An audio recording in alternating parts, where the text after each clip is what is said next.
एक जंगल में एक महात्मा रहते थे। उन महात्मा की खासियत यह थी कि वे किसी का भी भविष्य बता सकते थे। बड़े बड़े राजा उन्हें मानते थे और उनके बताए हुए मार्ग पर चलते थे। उस जंगल के बीचों बीच से एक नदी गुजरती थी और उन महात्मा की कुटिया उस नदी के किनारे पर थी। नदी के दोनों तरफ दो अलग अलग शक्तिशाली राजाओं के साम्राज्य थे। वे दोनों राजा उस महात्मा को बहुत मानते थे। वे दोनों जब भी कोई बड़ा कार्य करते थे तो उन महात्मा से सलाह लेने के लिए अवश्य आते थे। एक दिन इन दोनों राजाओं में से किसी बात पर कहासुनी हो गई। बात इतनी बढ़ गई कि नौबत युद्ध पर आ गई। युद्ध की तारीख और समय ये दोनों तय कर दिया गया। पर जैसा कि दोनों राजाओं का नियम था कि जब भी कोई बड़ा कार्य करते वे दोनों उस महात्मा की सलाह जरूर लेते थे। इसलिए पहला राजा उन महात्मा के पास आता है और उनसे पूछता है कि महात्मा जी, मैंने पड़ोस के राजा के साथ युद्ध करने का निश्चय किया है और इसलिए यह जानना चाहता हूँ कि युद्ध का परिणाम किसके पक्ष में होगा। वे महात्मा कहते हैं कि यदि तुमने युद्ध किया तो तुम्हारी हार निश्चित है। फिर वो राजा महात्मा जी से पूछता है कि क्या जीतने का कोई भी उपाय नहीं है। वे महात्मा कहते हैं कि यदि युद्ध किया तो हार निश्चित है। फिर वह राजा कहता है कि तलवार म्यान से निकल चुकी है, अब युद्ध टलेगा तो नहीं, जो होगा देखा जाएगा। फिर वो राजा उसी समय वहाँ से चला जाता है और अपनी सेना से जी तोड़ मेहनत करने के लिए कहता है।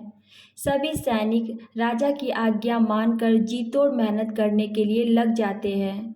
दूसरे दिन दूसरा राजा उन महात्मा के पास आ जाता है और उनसे पूछता है कि महात्मा जी, मैं पड़ोस के राजा के साथ युद्ध करने के लिए जा रहा हूँ, इसलिए मैं इस युद्ध का परिणाम जानना चाहता हूँ कि युद्ध किसके पक्ष में रहेगा।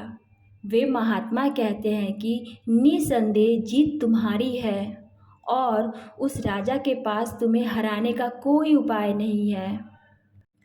उन महात्मा की बात सुनकर वो राजा बहुत ज़्यादा प्रसन्न हो जाता है और सीधा जाकर अपनी सेना को यह खुशखबरी सुनाता है कि युद्ध में जीत उनकी पक्की है। ये बात सुनकर उस राजा के सैनिक भी बहुत खुश हो जाते हैं और युद्ध की तैयारियों में लग जाते हैं।